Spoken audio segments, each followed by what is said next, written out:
आज आपण बटाटा शिरा बनवणार आहोत। त्यासाठी मी 2 बटाटे उकडून किसून घेतलेले आहे। त्यासाठी 1 वाटी साखर घेतलेली आहे, थोडीशी विलायची कुटून घेतलेली आहे, थोडीशी बदाम घेतलेले आहे। कढईत थोडंसं तूप टाकून गरम करायला ठेवलेलं आहे। पण बटाटे टाकून परतून घेऊ चांगलं।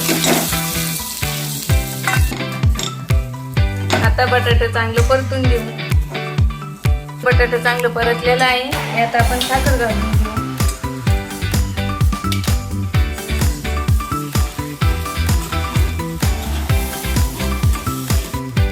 यात आपण आता इलायची घालून घेऊ।